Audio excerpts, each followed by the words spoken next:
Got old uniforms? Wreaths by Nicole P. has the solution. Nicole, a veteran, handcrafts unique wreaths from military uniforms, a perfect tribute for your loved one's service. Commemorate special moments with personalized wreaths crafted by Nicole. No uniform, no problem. Wreaths by Nicole P. has every fatigue print ready for your custom creation. Explore wreath options at www.wreathsbynicoleP.com or message Nicole directly on Facebook. Wreaths by Nicole P. Preserving memories one wreath at a time. Honor the past, celebrate the present.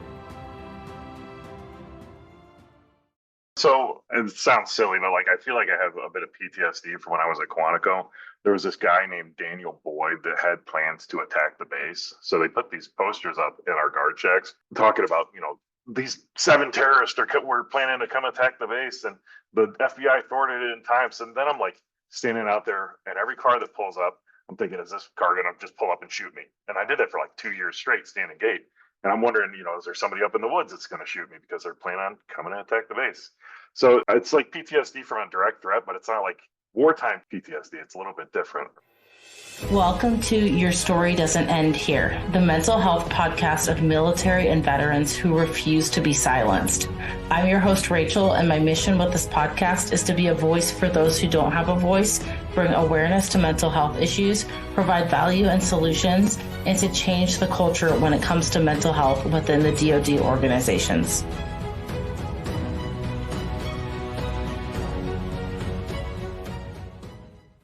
Hey everyone, and thank you so much for coming back for another episode of Your Story Doesn't End Here. I'm your host, Rachel, and today my guest is Ross.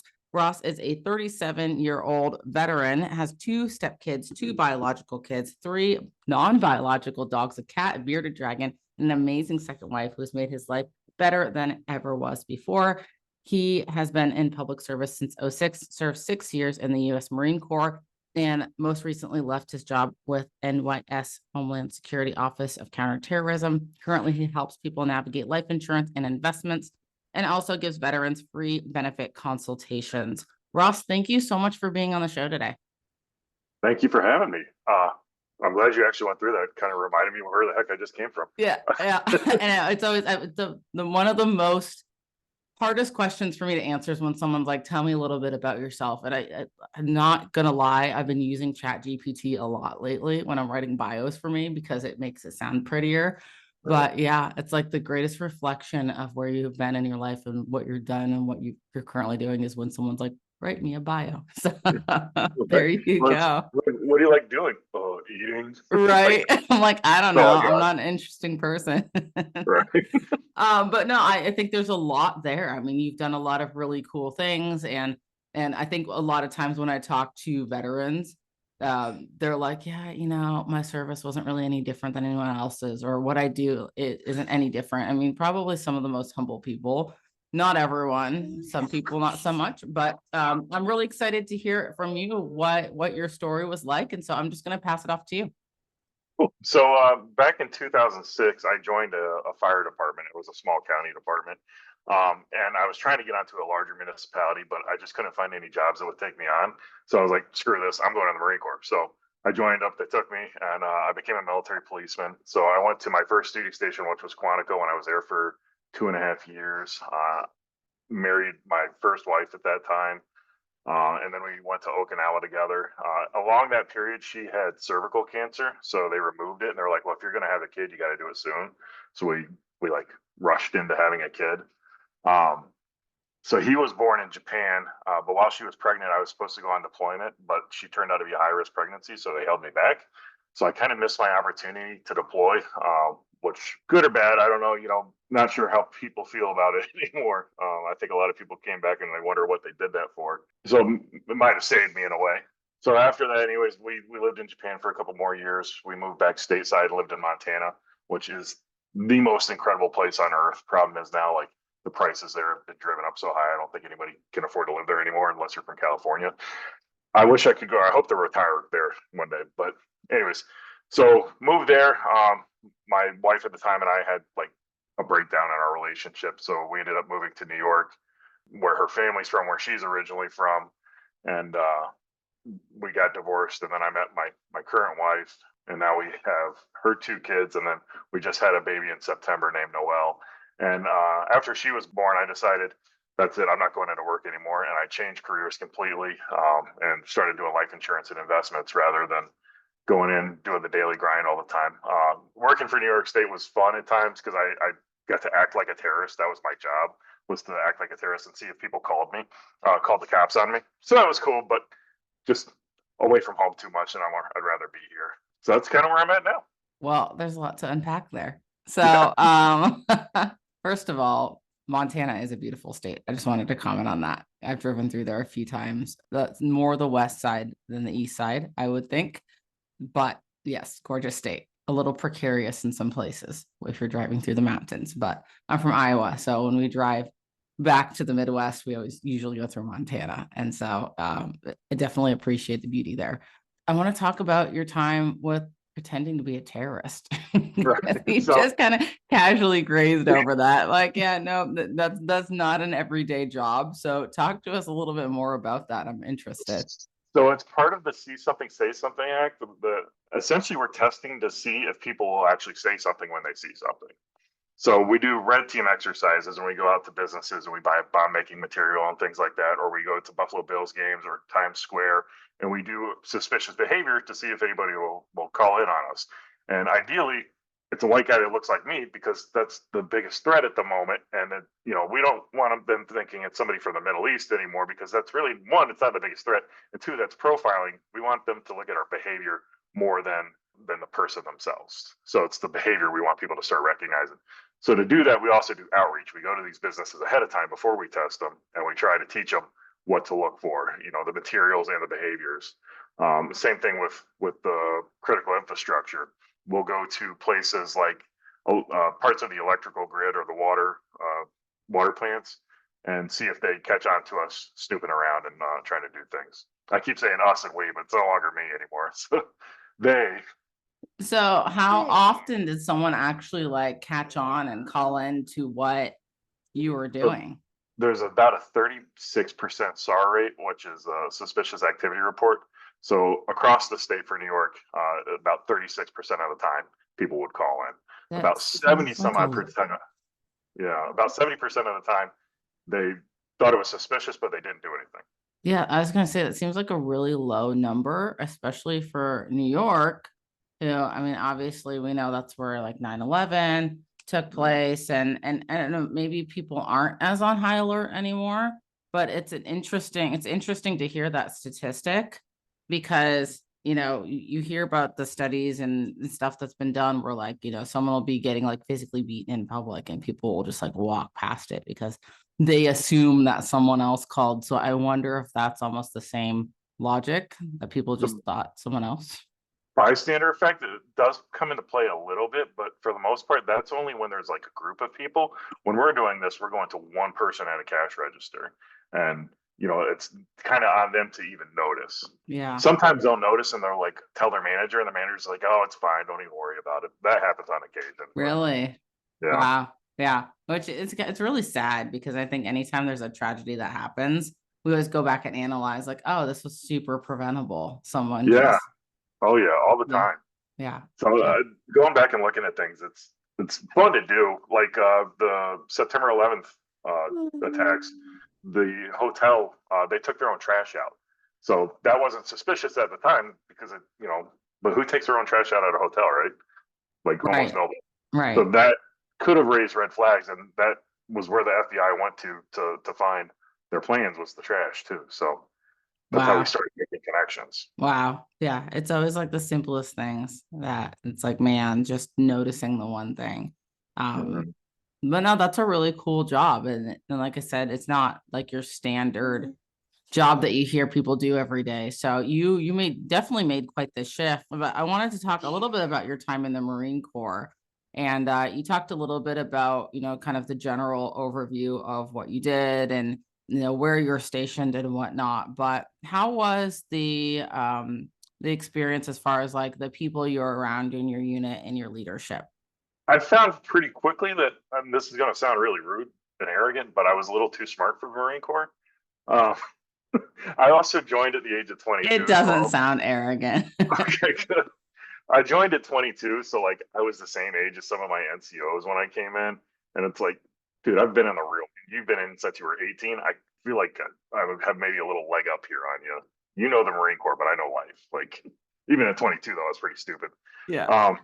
But then even later on, as like when I got promoted to corporal, I had staff sergeants that were complete idiots. I'm like, this is not for me. This is not for me. I need somebody that knows how to lead and knows how to read. Like some of the Should have basics. gone Air Force, I guess. Exactly. Yeah, no, that's interesting. It seems like a lot of the former Marines that I talk to, they're always like, I was just kind of bored one day, so I decided to join the Marine Corps. Well, my deciding factor was I saw so many posts on Facebook, like places you've been. It's like some old ad back in 2007. Yeah. And they're like, Iraq. I'm like, dang, I kind of want to go there. Yeah. So the only way to go was to join. So that was like one of my motivating things to go. Yeah. And you didn't even get to go. Yeah. I'm a little pissed, but also relieved. Yeah. I mean, I think everything happens for a reason. So, right. You said Okinawa is where you're at? Yeah. Okinawa, so that was pretty cool. Place. Yeah. I mean, they call it the Hawaii of Japan, but as soon as you walk out of the airport, you can smell pigs. And it's like, yeah. Although I heard that the Marine base in Okinawa is like trash compared. I stayed on the Air Force base when I was there. So Kadena is really nice, but there's like 6 Marine Corps bases. There's Schwab, Hanson, Camp Victorious, Camp Courtney, Foster, Kadena, or not Kadena, Kenzer, and like another one. I can't even remember them all now, but Schwab's really cool because it's like the resort for the Marines almost, because it's got its own beach up there and there's like no higher up, so you just go hang out. Oh, nice. See, I didn't explore very much, but our supply guy would have to go to the Marine Corps base, and he's like, that place is like tense and it's just crap. I'm like, oh, it's Marines, so Well, Camp Hanson's like that's junk. yeah, maybe that was it. I don't know. Yeah, that one's terrible. There's nothing good there. So how was your transition out of the military? It wasn't what I expected. So I got out and I started going to school in Montana for criminology. And I started applying for jobs thinking I was hot shit and I was going to get a really good job. That did not happen. One, because it was Montana. There's like no jobs, no good paying jobs there really. Right. And two, just nobody's looking for a military policeman or a physical security specialist. And, you hear physical security specialist, you're like, is that a security guard? What is it? So that didn't pan out well for me, but I got my degree and got the heck out of there, although I loved it. So you got your degree, and then did you find that getting into the workforce was fairly easy after that, or? So that's actually what pulled me out of Montana. Was I applied for a job in New York for director of safety and security for a nonprofit that provides services to adults with disabilities. So that was really cool. That's Achieve. If anybody's in New York and wants to go work for a place like that, Achieve is a great place to work. It's out of Binghamton, New York. They help so many people. It's really awesome. That was kind of my dream job, and I hate that I had to leave it. But so I had to leave there to move to Rochester because my ex-wife got fired from her job, needed to relocate for a new job. So to keep custody of my kid, I had to leave. So I'd still be there if it wasn't for that. Yeah. So you're in this new journey in New York. Is that where you're from as well, or just where your ex-wife was from? I'm from North Carolina. So North Carolina. Okay. So a bit different. Yeah. I've been all over the place though. So I left North Carolina at the age of 22, Marine Corps, South Carolina, Missouri, Virginia, Japan, and then Montana, now to New York. So all over the place. Yeah. What were your thoughts about being in that different place? Or I guess at that point you're kind of used to moving around, but what did you think about New York? Well, so my dad's originally from New York, so it really wasn't that big of a deal. Like I used to come up to Jamestown, New York all the time. So I'm actually liking Rochester more than when I was in Binghamton. I like the weather. I like having snow and I like shoveling and stuff. Yeah, Rochester's like upstate, right? Yeah. So it's not like in the city. Okay. No, yeah, New York City is definitely a different world. Yeah, I don't think I could handle the city. Yeah, no, I would say max 2 days in New York City, and then I'm just done. I'm like, it's just too much hustle and bustle. I like cities, but I don't know. The people in New York are a different breed. So my favorite like big city I've been to is St. Louis. I don't know if you've ever been, but it's pretty cool. Yeah, I'm from Iowa originally. So St. Louis was like I don't know if I would call it the spot, but like, a lot of Iowans don't like to travel outside of like the immediate radius of Iowa. So St. Louis just so happens to fall in that area. And so that was like the spot, the arch was like super cool and stuff. So yeah, St. Louis, I've been there. It's been a while, but yeah. So you obviously made this massive shift from what you were doing in these kind of what seemed like a bit higher tempo careers into life insurance, which I guess in my mind, I feel like life insurance isn't a super high tempo career. It may be, I don't know. So obviously life circumstances with your new baby and everything, you said were a huge contributing factor, but why did you choose life insurance specifically? So I'd actually posted in a military first responders group that a dad group that I'm a part of, and somebody was like, "Hey, would you be interested?" And I was kind of like, "Yeah, that sounds really good, actually." So I had a few friends commit suicide and a few friends die, and then my dad, when he died, he was homeless. So like life insurance made like it hit home for me, being able to leave something behind for kids and like protect families essentially. And I actually had a training call this morning, and we talked about bringing value to people's lives, and I was like, that's what I want to do. I want to help people like fund their futures and protect their families, and that it works out really well for me because it I love that. follows what I want, and I get to stay home with my kids and protect them too. So it works out really well. I love that. And so you talked about suicides, and I think this is kind of a topic that came up when I was serving active duty. It came up slightly, but it's obviously a bit of a touchy subject because we're just talking about suicide, and a lot of people don't want to talk about that. I heard on one end of the stick that if someone that was in the military took their life via suicide, that the SGLI does not actually pay out for that. Can you talk to us a little bit more, just kind of like an educational moment here, if you have that information, so people know kind of what to expect on that realm, specific to suicide? I haven't looked at the SGLI exclusions. That doesn't surprise me that it would include that. It's a group policy. Group policies generally have more exclusions. It is one of the better insurances you can get as far as premium versus death benefit. So like really won't find a death benefit that high with that low of a premium anywhere else. But I haven't looked at their exclusions because that's not something I can offer. It's a government plan. So on a normal, like what you would offer is if someone were to take their life, that is. So after holding the policy for 2 years, it would pay out. Good to know. And I'm not asking it for anyone listening. I'm not asking this as like Right. hey, if you want to take your life, go get life insurance. But I think it's important, especially for families, to know, because everyone's in a different state in their life, right? And you just never know what's going to happen, whether it is suicide or a car accident or something. Like, we all know that life is not guaranteed every single day until we hit 100 years old. And so it is a very important thing to talk about, as uncomfortable as it can be. I think, especially when we look at the older veteran generation that doesn't really want to talk about, like, hey, life is coming to an end. And so what are some things that you find that people aren't as educated about when it comes to life insurance in the veteran community? Pretty much everything. I don't think anybody really understands life insurance unless they're in the business.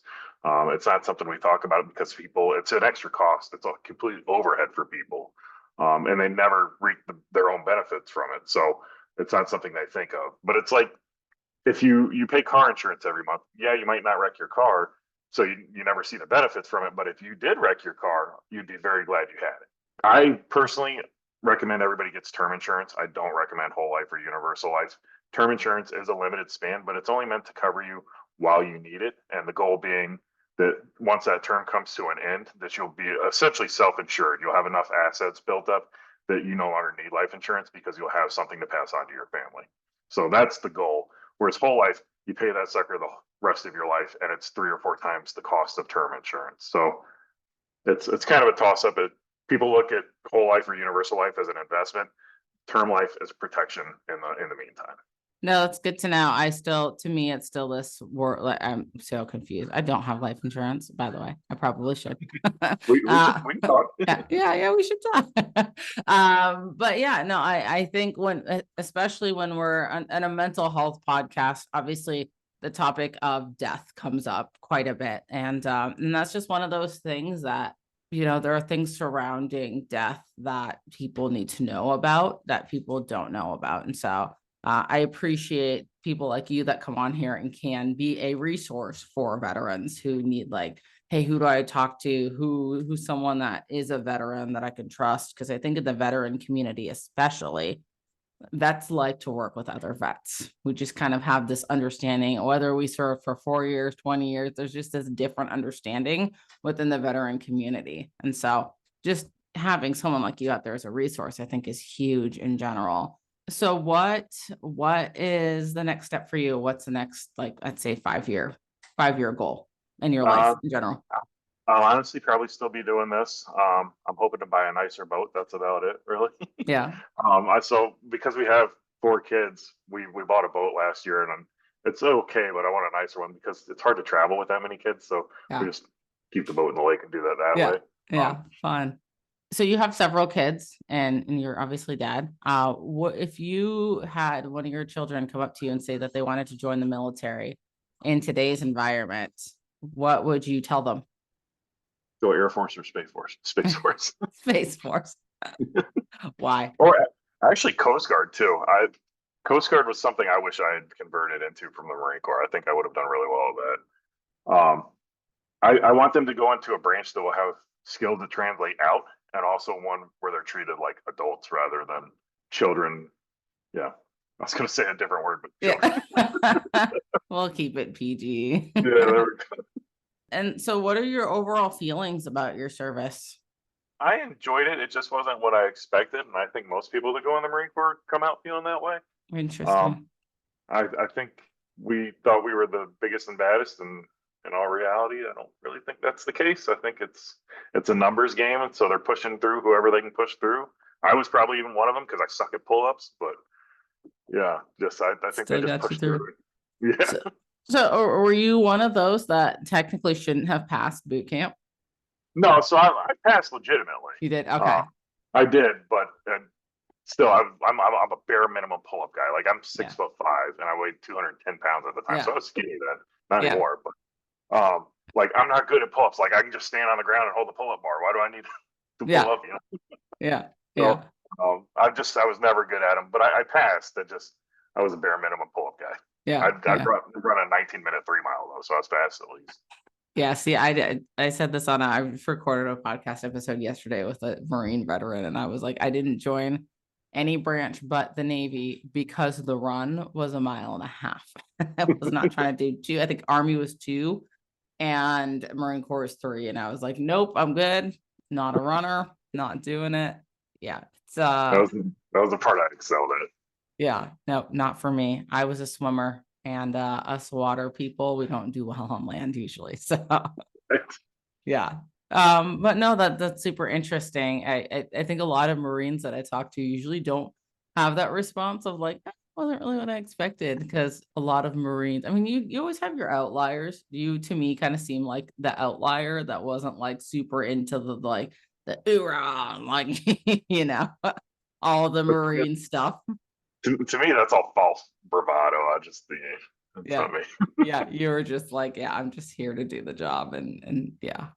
What else was I had a really good question I was gonna ask you, and it's slipping my mind. Oh, did you ever experience any mental health challenges when you were serving or outside of service? Yeah, so it sounds silly, but like I feel like I have a bit of PTSD from when I was at Quantico.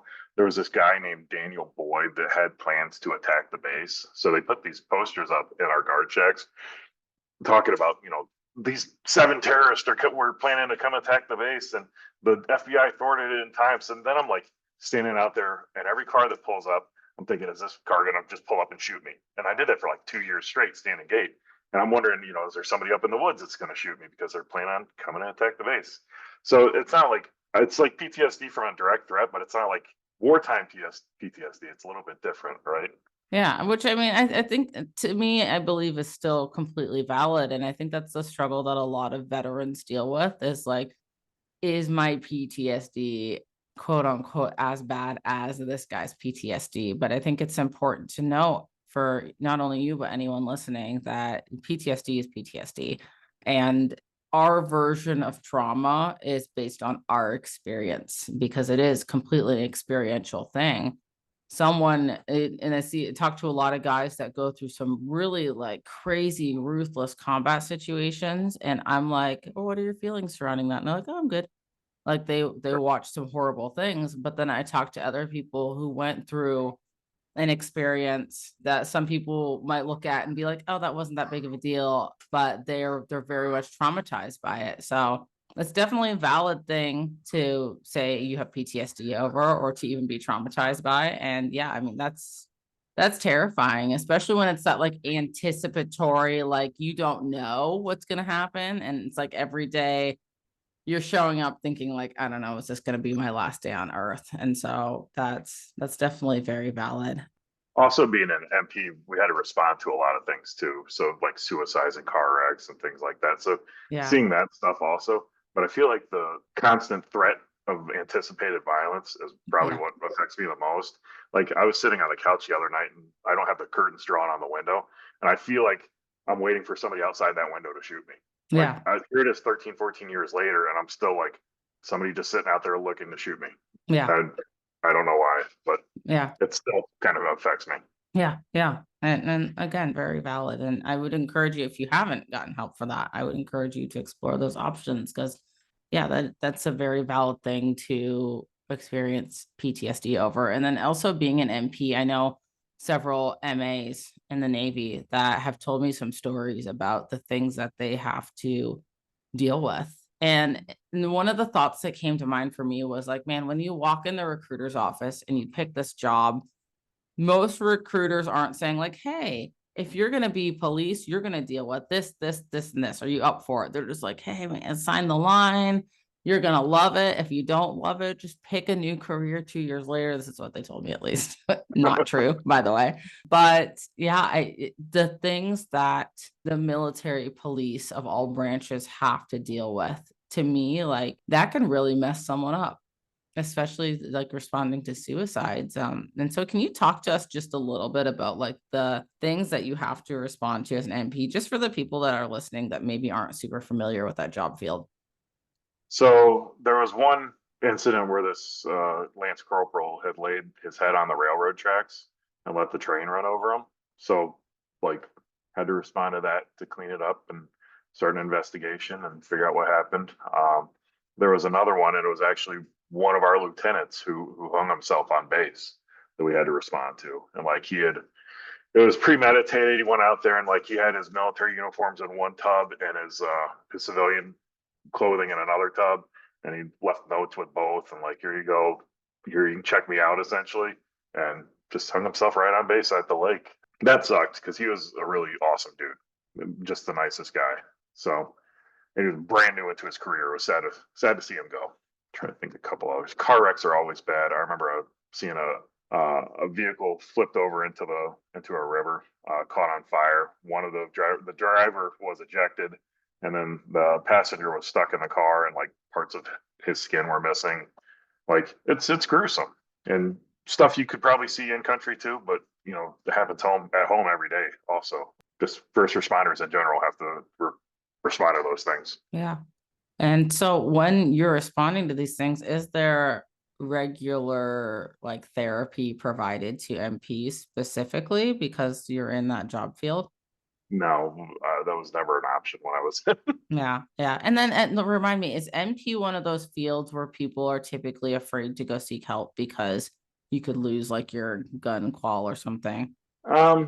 Or is that not the attitude in the Marine Corps? Because I know Navy, I knew a few people who were afraid to go seek help because they're like, oh, if I'm on medication or antidepressants, they'll take away my guns. And For us, I think it was more just how we were perceived by our peers.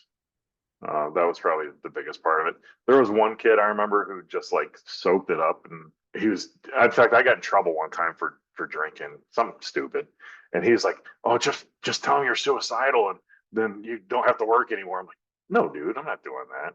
But some people like him abused these programs, and then I think the rest of us just avoided them.